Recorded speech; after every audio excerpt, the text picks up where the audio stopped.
Hi, I'm Rose from upstate New York. Please like and subscribe. I grew up with my grandfather, who was the coolest person ever. He worked at a planetarium nearby, and often after school, I'd help him there. You see that star? You know, it isn't a star, but a planet. A planet? It's so shiny. Wow. Growing up, I loved everything about the stars, planets, and space. Pops and I would look at the stars from the big telescope. It was so fun. By the time I was 17, I was the brightest in my class and ready to graduate a year early. One time when I returned from school, I saw Pops talking to some construction workers, and he looked mad. What's happening? These people are trying to tear down the planetarium to build a mall here. No way! Not on my watch. This place was too close to my heart. My best childhood memories were about this place. Just then, I noticed a bulldozer driving toward the building, so I climbed up the huge oak tree in between, and people frantically yelled for the machines to stop. Yo, stop! There's a crazy girl up there.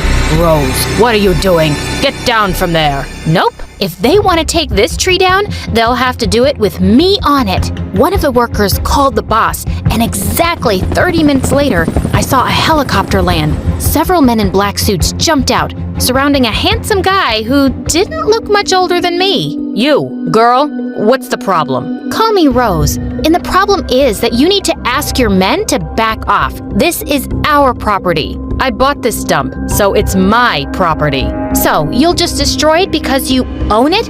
Over my cute body? Do you have any idea who I am? Does it look like I care?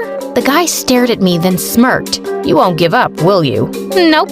Fine. Come to the office tomorrow and we'll have a little chat. I'll think about it. Saying that, he left, and so did the workers. That was fast. Later that night, Pops told me the guy's name was Henry Hampton, and his parents owned half the city. I wasn't scared of him, even if he was the President of the United States. And the next morning when I reached his office, I was more than ready to let him know that. But the place was so big, I couldn't figure out which door to open. I accidentally entered the wrong room and found a boy my age playing the piano, but he sounded a bit off.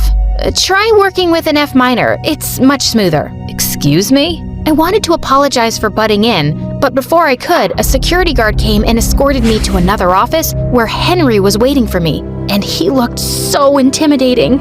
Our meeting yesterday had me rethink the mall project, but on one condition. I want you to work as my assistant. What? Why? I've had many pretty assistants over the years. Now I want a smart one. Did he just call me ugly? But I'm a space nerd. There really isn't much I can do here. Why don't we start you off at $4,000 a day and leave the rest to me? Okay, that was a lot. Henry stared at me, waiting for an answer. My gut screamed no, but what choice did I have? It was either this or lose the planetarium, and no way I was gonna let that happen. Ugh, fine. The entire next week, I regretted my decision every second. Henry was mean, rude, and a total brat. He made me skip classes and called me at the oddest hours for work. If I refused, he made me number all the empty white sheets in the printer. What a nightmare! To top it all off, I was asked to help with all the new transfer students at school, and one of them caught my attention instantly. The piano guy. When he entered the class that day, girls couldn't stop staring at how handsome he was. I'm Rose. Noah, you work for my brother, right? You're Junior Hampton? Ding ding. And you're the brave girl I've heard so much about. Pleased to meet you. Noah was the complete opposite of Henry. He was kind and friendly, and we started hanging out every day. I complained to him about Henry all day long, and he didn't seem to disagree. He told me they were half-brothers and never got along. He's just jealous I'm the better-looking brother. One night, as Noah was playing his latest tune for me, Henry barged in looking mad. I lost an important deal because you mixed up the papers. I thought I was hiring a genius, but I was so wrong. I looked at him in shock, and he went ballistic on me. Hold up. I didn't ask you for this job. I'm tired, exhausted, and you're just so ungrateful. If you want me out, I'll leave, but I won't take your sour attitude. Henry looked crazy with rage, and before he could react, Noah jumped in. Easy, Henben. I'm sure we can work something out. Stay out of my business. Understood? Saying that, he stormed out of the room, and Noah turned to me. Thanks for standing up for me. I won't let him bully you, as he bullies me. Such a bozo.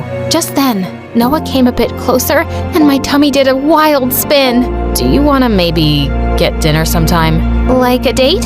Yeah. How does 8 p.m. tomorrow sound? Sounds perfect. I wanted my first date ever to be amazing. I bought a cute dress and did a little makeup too. But just an hour before I had to leave, Henry texted me to get his dry cleaning. Can it wait? Unless you want to fly to Korea to deliver it, I suggest you get going. Did he have a tracker on me that rang every time I was unhappy? I texted Noah that I'd be late and hurried to the shop. But on my way back, it started raining heavily and I got completely soaked. I slid my way into the house and saw Henry glaring at me. I missed my meeting thanks to you. I missed a date thanks to you. Achoo! He wrapped his jacket around me as I sneezed like a crazy person and asked one of his servants to take me to the guest room. When I came down, he was standing by the fireplace with a cup of cocoa. Drink this. You'll feel better. You made this? Do you see anyone else around? Why was he suddenly being so nice to me? And why did that make me feel so good?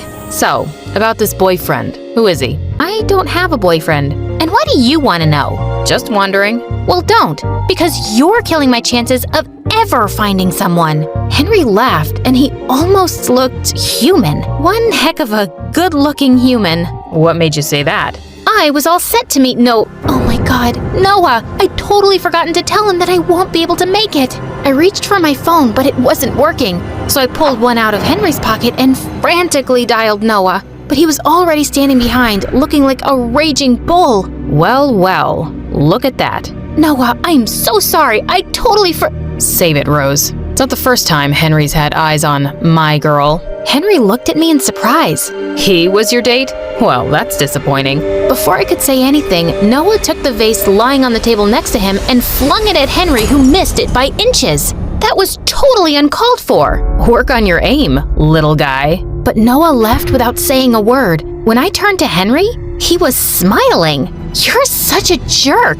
I stomped out of the house furious at Henry. For days after that, I tried to talk to Noah, but he continued to ignore me. One day, the teacher announced that I was chosen to represent my school at the annual quiz competition, and I got busy with my books.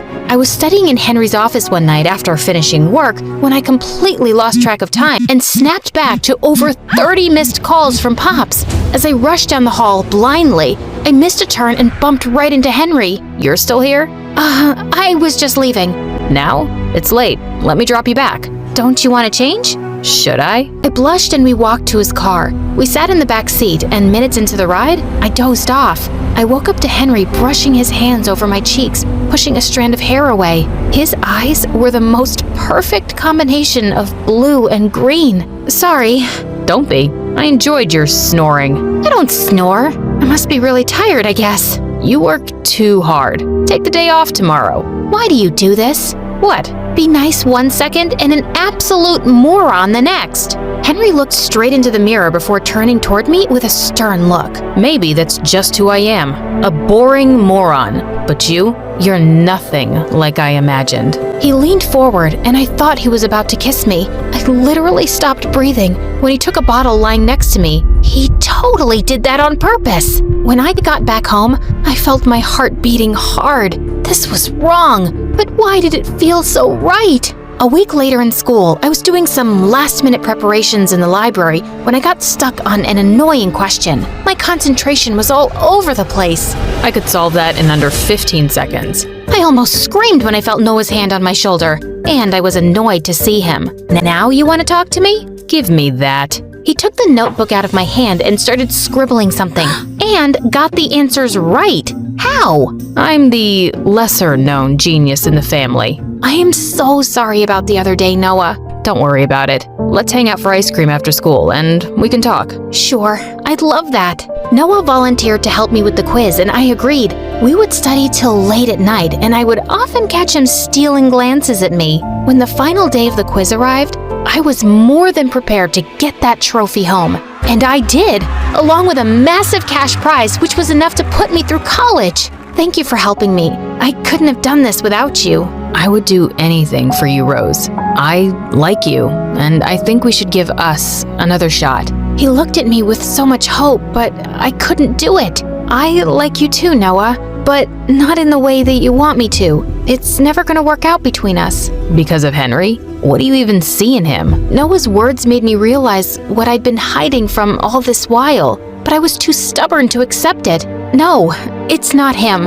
I have to work hard for my future, and I can't afford distractions. Noah looked at me heartbreakingly and left. After that day, I realized the whole thing was getting messier by the day. I decided on talking to Henry about it, but when I met him a few days later, he had something waiting for me. I'm leaving for Korea. You are coming. What? No. Listen, Henry, I have to talk to you. Just think of it as this one last thing before you leave. I'll let you go as soon as we're back. He was nothing but a pain in my butt, and I should be happy this was finally getting over with. Only I wasn't. If anything, it broke my heart. We flew the next day early in the morning in Henry's private jet, and he took me to a house in the city. I entered to see an old lady lying on the bed, and she lit up when she saw him.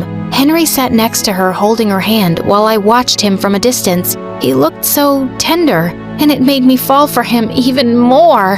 When I found him alone, I asked him who she was. My grandmother. I lost my dad when I was a kid, and she's all I have. What about your stepdad and Noah? They're my mom's family, not mine. He looked so vulnerable, and I don't know why, but I felt like hugging him. I know how you feel. My granddad is my only family too. Looks like we have more in common than we thought. He placed his hands on mine, and I suddenly felt so close to him. I was in love.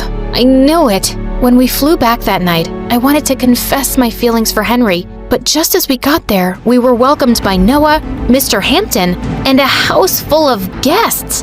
Everyone, meet Rose, the reason why we're celebrating tonight. What do you mean? While you were busy falling in love, I got the deal signed, and we are gonna demolish that precious planetarium of yours. But that's not fair. Too bad. Life's not fair. Like it wasn't fair to me when he came over and took everything that was mine. Just when I thought you couldn't stoop any lower. My mind went spinning in 1,000 directions, and suddenly I slapped Noah hard on his face. You are a horrible person, and I'm ashamed I ever called you my friend. I ran out of that place feeling crushed, but I had no time to sulk. Pops, I, and a few other people collected as much money as possible to hire a lawyer to file a motion. A few weeks later, Pops came to me with shocking news. I just got a call that the Hamptons are ready to give the planetarium back, along with $1 million. What? That's amazing! But how? He handed me an anonymous letter that had all the details about exactly what had happened and how Noah had manipulated the situation. It was easy to guess who it was when I saw the handwriting. Henry. I called his office and his assistant told me that he'd left for Korea a week back. I'd lost him. When Pop saw me sulking later that night, he walked over and I told him everything. Go. Tell him how you feel. I hugged him and left for the airport. I reached Henry's grandmother's house and found him sitting on a bench in the grass. This view is so much better than your fancy office. Rose, what are you doing here? I got your letter. I just wanted to say thank you. You came all this way to say thank you? That's not wise. Wait, you're weird, stubborn, and a complete jerk. Are you trying to insult me? No, idiot. I'm trying to say I love you. I love you too. Little sun